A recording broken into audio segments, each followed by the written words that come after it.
ឯកឧត្តមខុងស្រេងអភិបាលនៃគណៈអភិបាលរាជធានីភ្នំពេញអញ្ជើញជួបសំណេះសំណាលជាមួយតំណាងការិយាល័យកិច្ចសហប្រតិបត្តិការអន្តរជាតិនៃប្រទេសជប៉ុនប្រចាំព្រះរាជាណាចក្រកម្ពុជា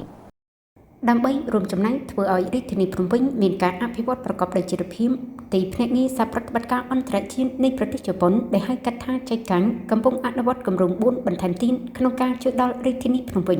នេះបើតាមការលើកឡើងរបស់លោកសានុយកាស៊ុម៉ាសាំងប្រធានតំណាងទីភ្នាក់ងារសហប្រតិបត្តិការអន្តរជាតិនៃប្រទេសជប៉ុនគណៈជួបសម្ដែងការគួរសមជាមួយឯកឧត្តមខុងស្រេងអភិបាលនៃគណៈអភិបាលរាជធានីភ្នំពេញ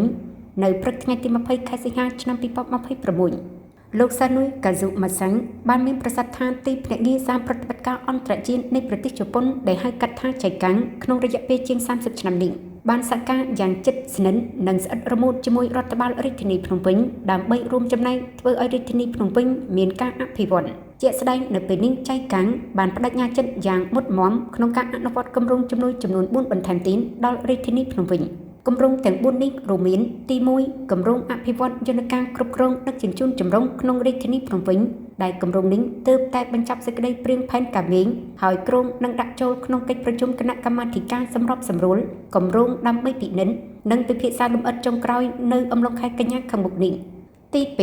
គម្រោងរៀបចំផែនការវិញសម្រាប់ការគ្រប់គ្រងសំណល់រឹងទីក្រុងដែលជាគម្រោងសហការរវាងរដ្ឋបាលរាជធានីភ្នំពេញនិងក្រសួងបរិស្ថាននិងបានចាប់ផ្ដើមអនុវត្តតាំងពីខែកុម្ភៈឆ្នាំ2026មកទី3គម្រោងអភិវឌ្ឍសមត្ថភាពជូនរដ្ឋបាលរាជធានីភ្នំពេញនិងក្រសួងសាធារណកម្មនិងដឹកជញ្ជូនលើការគ្រប់គ្រងប្រព័ន្ធលូទឹកកខ្វង់ជំហានទី2និងទី4គម្រោងការពារទឹកជំនន់និងកែលម្អប្រព័ន្ធប្រឡាយលូដែលគម្រោងនេះក្រុងនឹងបញ្ចុះបឋមសិលានៅដើមឆ្នាំ2028ខាងមុខនេះក្នុងឱកាសនោះឯកឧត្តមខុងស្រេងអភិបាលរាជធានីភ្នំពេញបានលើកឡើងពីការអភិវឌ្ឍរីកចម្រើនលើគ្រប់វិស័យរបស់រាជធានីភ្នំពេញដែលការអភិវឌ្ឍរីកចម្រើនទាំងនេះគឺមិនអាចផ្ដាច់បានពីការចូលរួមគាំទ្រពីដៃគូអភិវឌ្ឍនានារួមទាំងអង្គការចៃកាំងផងដែរអង្គការចៃកាំងបានជួយលើកិច្ចការស្ដារនិងអភិវឌ្ឍហេដ្ឋារចនាសម្ព័ន្ធដូចជាបណ្ដាញប្រឡាយលូប្រព័ន្ធគ្រប់គ្រងទឹកកខ្វង់ការគ្រប់គ្រងសំណល់រឹងការគ្រប់គ្រងធនធានទឹកការផ្គត់ផ្គង់ទឹកស្អាតអគ្គិសនីថាមពល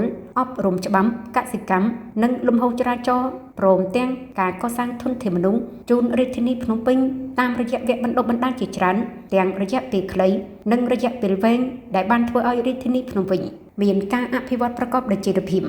ឯកឧត្តមខុងស្រេងក្នុងឱកាសនោះក៏បានស្នើសុំឲ្យអង្គការចៃកាំងពិចារណាបញ្ចូលការងារជួសជុលថែទាំទំនប់ការពារទឹកជំនន់នៅស្ទឹងព្រែកថ្នោតចូលទៅគម្រោងការពារទឹកជំនន់និងប្រព័ន្ធប្រឡាយបង្ហូរទឹកភាគខាងលិចឈៀងខាងត្បូងរាជធានីភ្នំពេញជាមួយគ្នានេះឯកឧត្តមអភិបាលអញ្ជើញលោកប្រធានអង្គការចៃកាំងនិងក្រុមការងារដើម្បីចុះពិនិត្យដោយផ្ទាល់នៅស្ថានភាពជាក់ស្ដែងជាមួយគ្នានៅទីតាំងទំនប់ការពារទឹកជំនន់ព្រែកថ្នោតនិងទីលានចាក់សម្រាមថ្មីទួលព្រិញនៅពេលសំស្របណាមួយនាពេលខាងមុខក្នុងឱកាសនៃជំនួបនេះឯកឧត្តមខុងស្រេងក៏បានស្នើសុំទៅអង្គការចៃកាំងជួយផ្ដល់នូវរូបភាពផ្កាយរណងនិងផែនទី Digital របស់រាជធានីភ្នំពេញដែលបានថតរួចដើម្បីរដ្ឋបាលរាជធានីភ្នំពេញមានមូលដ្ឋានយកមកប្រើប្រាស់ក្នុងការសិក្សាប្លង់មេប្រើប្រាស់ដីធ្លីឆ្នាំ2035-2050ឲ្យបានសមស្របតាមទិដ្ឋភាពជាក់ស្ដែងជាការឆ្លើយតបលោកសានុយកាស៊ុម៉ាសាំងបានឯកភាពទទួលយកនៅសំណុំពរទាំងអស់នេះនិងសន្យាពិភាក្សាជាមួយទៅស្ថានទូតជប៉ុនប្រចាំនៅព្រះរាជាណាចក្រកម្ពុជាបន្តទៀត